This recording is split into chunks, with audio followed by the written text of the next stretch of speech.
Olá pessoal, como vocês estão? Eu espero que muito bem. É abril, na verdade, último dia do mês, 30 de abril, e num mês que se comemoram tantas datas importantes referentes à literatura, a gente não poderia deixar de trazer uma dica de leitura para vocês. Bem, no dia 2 de abril se comemora o Dia Internacional do Livro Infantil. Aqui no Brasil, dia 18, se comemora o Dia Nacional da Literatura Infantil, por conta aí do aniversário de Monteiro Lobato, considerado um colosso da literatura nacional infantil. Dia 19, Dia do Índio, Dia 21, Tiradentes, e dia 23, o Dia Mundial do Livro. Então, eu gostaria de trazer mais uma dica de leitura para vocês.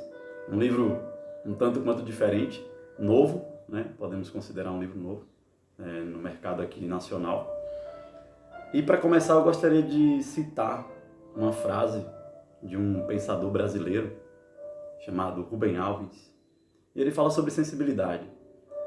E ele diz o seguinte, que quem não muda sua maneira adulta de ver e sentir e não se torna como uma criança, jamais será sábio. Por que eu falei esse pensamento? Porque o livro que eu estou trazendo aqui, ele aborda muito essa questão da sensibilidade. Trata-se do livro Relatos de um Gato Viajante, da Hiro Arikawa. É uma autora japonesa, é o primeiro livro dela aqui no Brasil. É um livrinho pequeno, são 225 páginas, dá para ler numa sentada, bem rápido. Mas o mais importante é o conteúdo desse livro. Bem, esse livro, ele conta a história de um jovem, cujo nome é Satoru, que depois de um acidente, ele recolhe um gato de rua. Ele dá o nome desse gato de Nana, que em japonês significa 7, porque o gato tinha um rabo curvado, em formato de 7. E a autora vai contando a história do livro, do personagem, que sai numa viagem, eles empreendem uma viagem, porque o jovem não pode mais ficar com o gato. Ele precisa que alguém cuide desse gato, por alguma razão. Mas ele não revela essa razão até o final do livro. Você tem que ler o livro inteiro para você saber por que o Satoru não quer mais ficar com o gato. Não pode mais ficar com o gato. Ele quer ficar, mas ele não pode. Então ele empreende uma viagem em busca dos seus melhores amigos de infância, da faculdade e da escola. E nessa viagem, nesse percurso, ele vai contando um pouco da sua vida, dos percalços, das felicidades e de tudo que acontece na vida dele. O livro, quando a gente começa a ler o livro, ele já se encontra na faixa dos 30 anos, mas a gente tem a oportunidade de ver toda a infância, a adolescência dele, até chegar na fase adulta.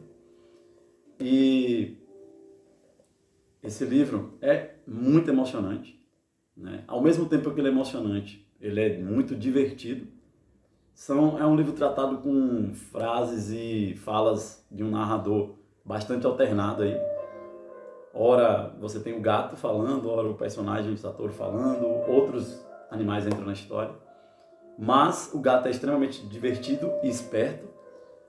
E eu diria que, nas palavras da autora mesmo, que esse livro ele fala mais sobre a gente, sobre a possibilidade de você olhar ao seu redor, das coisas simples, das coisas que às vezes a gente não dá tanta atenção, mas que faz todo sentido na nossa vida. E ela mesma coloca que às vezes é preciso a gente fazer uma longa viagem para descobrir aquilo que está perto da gente. Então ela aborda essas questões de forma bem profunda, mas extremamente divertida. E quando a gente se encontra com partes da vida do Satoru e do gato, a gente pode compreender um pouco aí do amor de um gato pelo seu dono, e que pode ser muito maior do que a gente pode esperar, E o jovem, Satoru, tem um grande coração. Na verdade, eu já tinha lido o livro no mês retrasado, mas eu demorei para trazer para vocês aqui porque eu estava procurando, como abordar e como falar. Porque, sinceramente, quando chegou na página 170, 80, foi difícil terminar. Eu vou convidá-los a ler e vocês vão ver, o que vai acontecer. Então, esse livro aqui, eu diria que ele conta a história, né, da gente, de coisas que acontecem ao nosso redor e que às vezes a gente não dá tanta atenção e que fazem toda a diferença na nossa vida se a gente conseguir sentir, como o Rubem Alves fala, né, das crianças. Então, esse livro também fala de amizade e que desafia as fronteiras, né, do país e da própria vida, para a gente compreender, né, o que a autora aborda de forma muito simples, objetiva, mas profundamente emocionante. É um livro barato, né? Eu vou deixar a descrição, na descrição do vídeo eu vou deixar o link, né, da Amazon, caso vocês queiram adquirir. Tem o Kindle também, que é mais barato para quem tem um aparelho aí, não precisa comprar o livro físico. Eu, particularmente, prefiro o livro físico. Gostaria de ler através de um Kindle, mas ainda não desenvolvi essa habilidade. Mas nunca é tarde, né? A gente chega lá. Então, pessoal, é isso. Eu gostaria de trazer essa dica aqui para vocês, principalmente agora no momento, né, que a gente vive.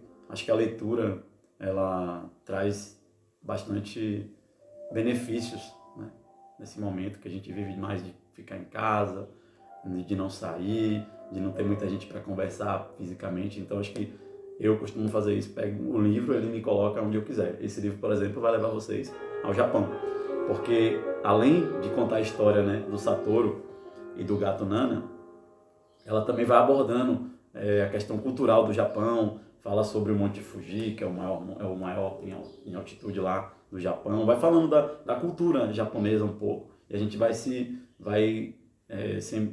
interessando um pouco mais e tentando entender, né, essa cultura. Mas, advertência, o livro é emocionante, como eu falei, quase depois da página 180 eu assim, refleti bastante para poder continuar. Mas é extremamente divertido e tem um final também bem interessante, né? Não é um livro triste, como eu falei, ele é emocionante, né? Mas não é triste porque é divertido. A todo momento vocês vão rir muito. E como eu falei no início, não é um livro que trata-se sobre gatos, sobre animais, não. É um livro que aborda inúmeras questões da infância, da adolescência, amizade, sensibilidade, a forma de ver a vida. Por que o garoto, jovem, considerado de grande coração?